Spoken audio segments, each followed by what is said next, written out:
Hi friends, Itheria here, and today I wanted to talk about some of my pet peeves in Final Fantasy XIV. Now, I know pet peeves are literally things that annoy you, and so these are things that have at one time or another annoyed me. I do feel like a lot of them can be used as a learning experience, so I'm going to try and do that today and explain to people why these are pet peeves and what you can do to not do these things, because I do feel that a lot of them are probably things that people just don't know, and that's why they're making these mistakes. But anyways, let's just get started. The first one is one that I don't know if people are going to fix because I'm pretty sure they're doing it on purpose, but it's when they don't roll. Like, yes, I know on occasion somebody gets up from their desk the moment that a raid ends because they just really have to pee, but a lot of times people don't roll on purpose because they assume that others are going to get tired of waiting and they're going to leave the raid, and that person will have a higher chance of getting the item they want. Please stop doing this because all you are doing is wasting people's time when you don't roll, especially for raids that are new, like the new Pandemonium raids. People want that gear, okay? It has really cool glowy effect. Just roll. Like, people are not going to leave. So again, please just stop wasting everyone's time and just roll. Your RNG is not going to get any better. People are not going to leave.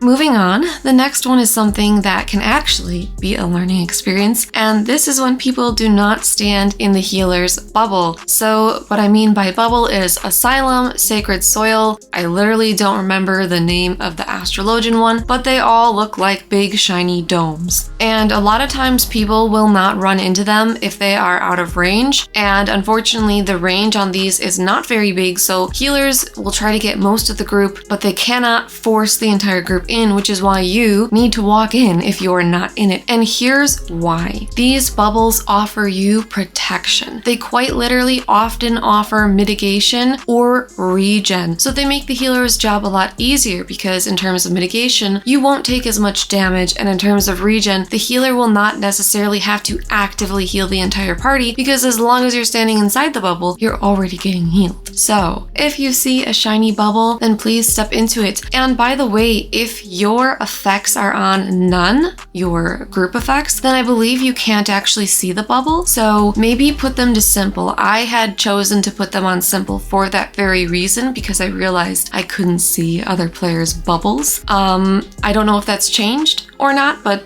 that's what I know for now. So if your effects are on none, then maybe try simple and see if that works for you. If you absolutely must have your effects on none because nothing else works for you, then I would suggest standing close to the boss's hitbox. I'm gonna actually have a pet peeve about this one too, but that should usually keep you inside of the healer's bubble.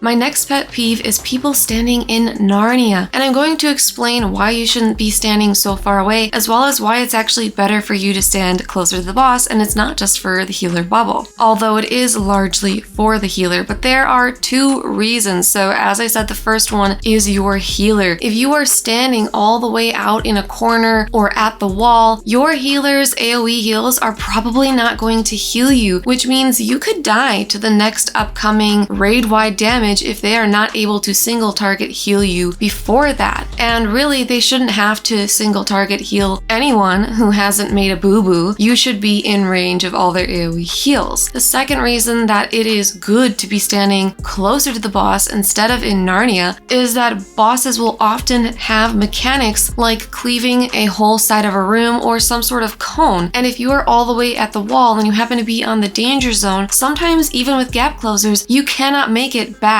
to the safe side in time. Whereas if you're already really close to the boss, it's just a matter of stepping from one side to the other, and oh my gosh, now you're safe. So do not think that standing in Narnia is going to keep you safe, because in most instances, it's actually quite the opposite. My next pet peeve is when the entire group has wiped except for like one or two people, and those people decide to play with the boss and see how long they can survive. The reason I find this annoying is because, at least for me, I would rather be playing and progging or whatever it may be. I would rather be getting that experience and laying on the floor for an extra minute because the tank is so tanky and has inbounds and all these things to survive the boss is not really that fun or exciting. And I know sometimes it can be useful to have a player who is still alive show the next upcoming mechanics, but especially if the group has already seen them, it's like, please just wipe, because again, to me it feels like a waste of my time. So I prefer if people just run into the wall and we all start over and everybody as a group gets to play. The next one is one that you would probably think should be obvious, everyone should know this already, but I do still see this in level 90 dungeons, and it is double stacking the stack markers. So whenever you get those beautiful golden stack markers with all the golden arrows, if you get 2 of those, you are supposed to be in 2 groups of 4. But for whatever reason, I do see people standing on top of each other. I'll even have these like terrible parties where they'll start apart and then one person will be like, oh, and they'll like take their stack marker and just run onto the other group last second and wipe them. And it's like, are they trolling? They've got to be trolling, right? I don't know, but I do see this problem even at level 90. So guys, just remember 2 stack markers, they need to be kept apart. The next one I see a lot in Alliance raids, especially the one that has the floating eye boss, which I think is World of Darkness. I always forget the names of all the raids, but anyhow, it is tanks fighting for aggro. I think everybody hates this, and here's why. Ping pong is one of the major reasons. So for melee that have positionals, it's really hard to get the positional when the tank keeps switching what side it is facing, because all of these tanks trying to steal aggro aren't even standing together. They're all standing on different sides of the boss, which is, again, the ping pong is pretty annoying. And then another issue with that ping pong is that if the boss does a tank mechanic, like a tank cleave, now everybody has just been hit because it ping ponged and turned around onto a tank who wasn't standing away from players. And if it is ping ponging, then it's hard for players to pick a safe side to stand on because the boss's face keeps moving and it's hard to get behind it. It's just a whole thing. And guys, if you want to be the main tank, that's cool, but I really feel like it's not worth fighting other tanks about. If there's somebody who seems just adamant about being main tank, just let them have it. Like, if you really want to be main tank, go into a 4-player dungeon and you can tank that. It's just really frustrating, and it makes Alliance raids a lot harder than they have to be, because they're not that hard. But this makes them really hard and pretty annoying.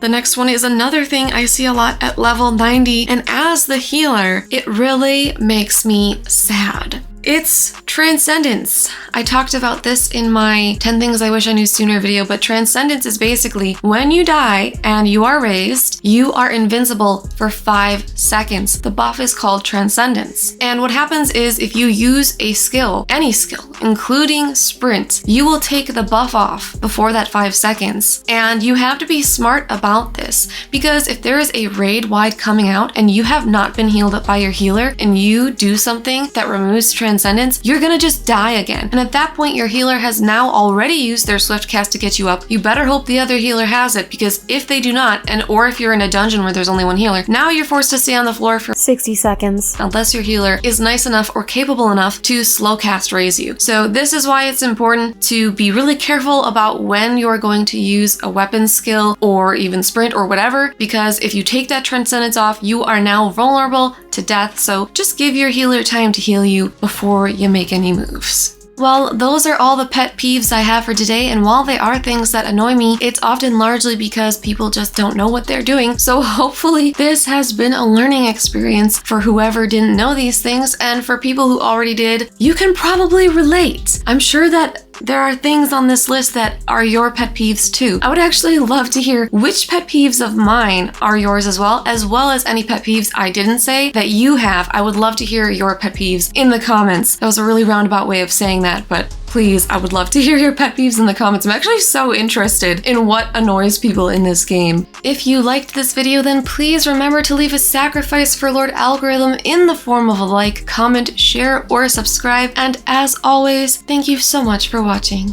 Bye!